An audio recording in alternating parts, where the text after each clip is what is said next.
NATO is dying, at least when it comes to its western wing. But the alliance is being reborn in the east, and the contrast could not possibly be more stark or more damning.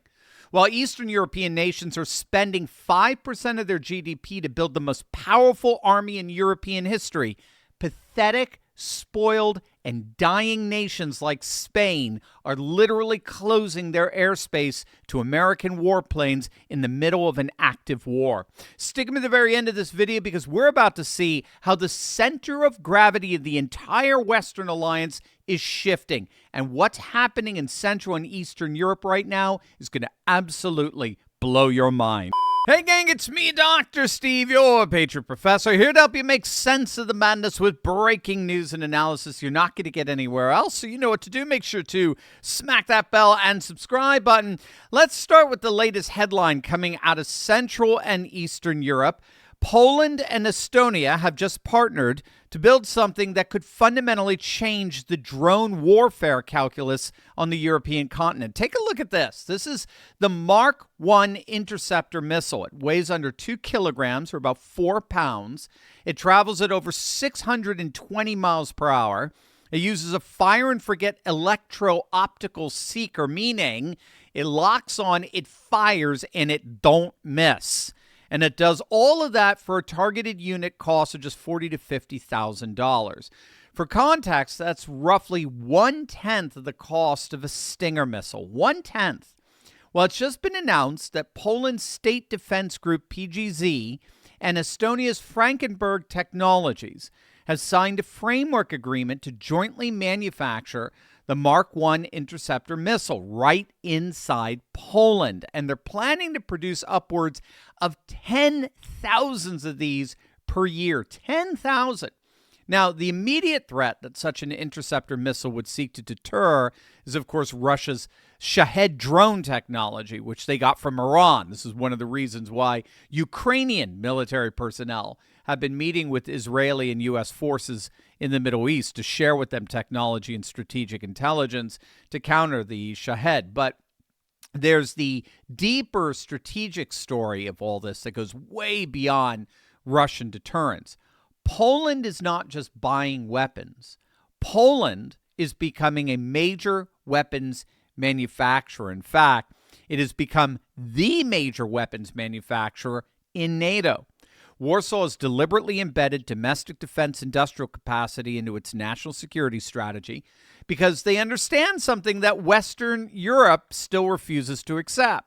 You cannot deter a great power adversary if you depend on a foreign supply chain to defend yourself. So this is what real strategic seriousness looks like. Poland's already spending 4.3% of GDP on defense, the highest share of any NATO ally, and they've constitutionally locked that in. Meanwhile, freeloader nations like Belgium are spending barely 2%, the same with socialist Spain. They've been hovering near 2% forever. And NATO Secretary General Mark Rutte has had to publicly admit that Europe faced delays in coordination and preparedness when the Iranian war broke out. And that was just simply a diplomat's way of saying they weren't ready. They weren't willing. And that laziness, that brazen, ungrateful dismissal of the fact that American taxpayers pay over 60% of NATO's bills was on full display of late when Spain, a supposed ally, a supposed NATO ally, closed its airspace to U.S. military aircraft. Now, keep in mind, not just the bases, the airspace. Spain's socialist officials called the conflict with Iran, quote, deeply illegal and profoundly unjust. Deeply illegal. I mean, where are they getting that from? What law court are they appealing to? The UN? The EU Commission on Human Rights? What? And what transcendent standard of justice are these socialist clowns appealing to? They're living in a world that doesn't exist anymore. They're still trapped in a liberal international order that's gone the way of the dodo bird. Unfortunately, even so-called NATO allies, that recognize that that world has passed away and have embraced civilizational populism. Even they're disappointing us as we speak. You may have heard that Reuters is reporting that Giorgia Meloni's Italy just denied the United States permission to land its military aircraft at an airbase in Sicily on its way to the Middle East. So that's akin to what Spain did. Spain also refused to allow B-52 and B-1 bombers to stage from bases at Rota and Moron in the southern Spain, forcing the U.S. to reroute their aircraft on the way to Fairford Air Base in England, adding hundreds of miles to every single mission over the Middle East. In other words, they're not just making the mission harder. These so-called allies are adding unnecessary risk on top of an already risky active theater of war. And we're not even going to talk about France at this point. The globalists there are just a bunch of unserious clowns. President Trump, for his part, did not mince words. He's basically telling Western NATO countries, you're on your own. You're 5x more dependent on oil transported through the Strait of Hormuz than we are. So either buy directly from us, since we got plenty, or go and get your own stupid oil. It's all on you. You go into the Strait of Hormuz. You secure it. But don't expect us to do all the heavy lifting while you sit there wasting away in your pampered welfare states. And he wasn't alone. Here's Secretary of War Pete Hegseth. And as far as NATO is concerned, that's a decision that will be left to the president. But I'll just say a lot has been laid bare. A lot has been shown to the world about what our allies would be willing to do for the United States of America when we undertake an effort of this scope on behalf of the free world. These are missiles that don't even range the United States of America. They range allies and others, and yet when we ask for additional assistance or simple access basing overflight, we get questions or roadblocks or hesitations. And the president's pointing out, you don't have much of an alliance if you have countries that are not willing to stand with you when you need them. He's simply pointing that out, and ultimately it'll be his decision of what that looks like after this is complete. So as far as this administration is concerned, the Hormuz crisis has exposed the core rot in the Western European wing of this alliance. But that contrasts dramatically with NATO's eastern flank, and that is what looks to be more and more the future of this alliance. But first, gang, let's talk a little bit about your health. Did you know that stem cells are basically your body's repair crew? They travel through your bloodstream fixing things that need fixing. Now, here's the crazy part. Stem cell therapy exists, but most people can't access it. I mean, real treatments often mean flying overseas, spending like $50K for a single injection, completely out of the reach of most people. But while researching this, I found something fascinating.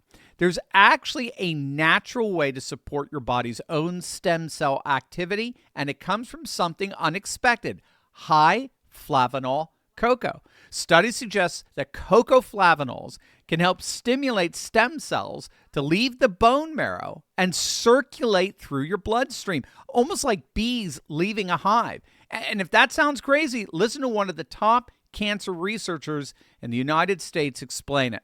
Is it true that cocoa activates stem cells? I'm a pancreatic cancer researcher, so let me explain the science behind it. Everybody always says that dark chocolate is very healthy for you. That is because dark chocolate or hot chocolate are made out of cocoa or cacao, and cocoa is super rich in flavanols, which is where all of the health benefits are coming from. When you consume flavanols, your body produces nitric oxide. And nitric oxide is not only critical for expanding your blood vessels, it also commands your body to release stem-like repair cells from your bone marrow, which repair the lining of your blood vessels when they become damaged. In one study, patients with coronary artery disease were given high flavanol cocoa, and the lining of their blood vessels improved by up to 47%, and there was a twofold increase in those repair cells floating around in their bloodstream. So consuming cocoa that is very rich in flavanols is amazing for your heart health, but many products and supplements are usually heavily processed, which removes a lot of flavanols. So if you would like a recommendation, I really recommend the Black Forest cocoa because it is super rich in flavanols. It is not chemically processed. It's vegan, non-GMO, gluten-free. It's made in America and third-party tested here, and it is super delicious and mixes really easily into any kind of liquid. Put it in your milk, coffee, even oatmeal. Each bottle will last you for a month, and they have really great reviews behind it already. So if you want to check this out, I will leave a link right down here where I get it from so you can see all of the reviews. And if you have any questions about how this works, please let me know in the comment section. Look, don't take it from me, right? You just heard the science.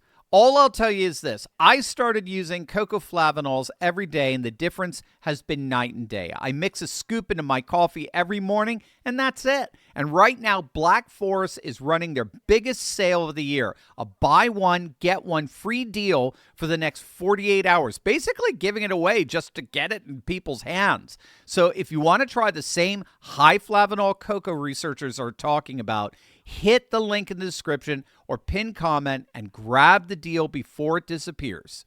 Poland has a high-tech armed forces development program running through 2039 that targets 300,000 active duty troops supported by 200,000 reservists. They're building long-range precision strike capability that can reach over 1,000 kilometers into enemy territory.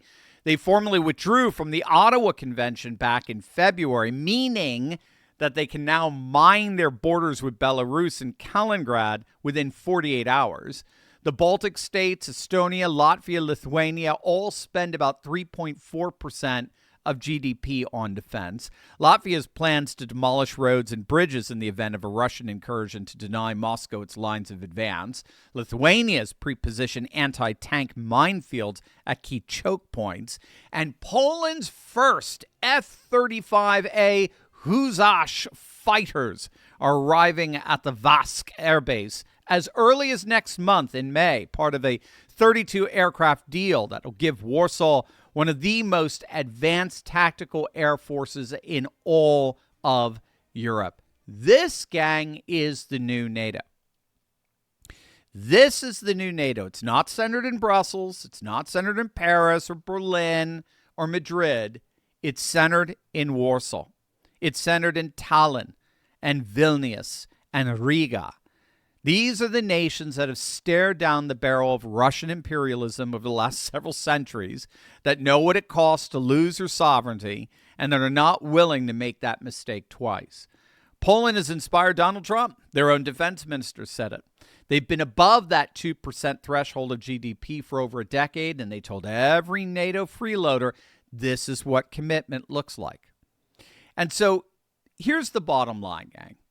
NATO is undergoing a historic tectonic shift. The Western wing, Spain, Belgium, France, their fellow travelers, they've revealed themselves to be strategically unreliable, militarily underfunded, and politically compromised by anti-American sentiment dressed up as international law.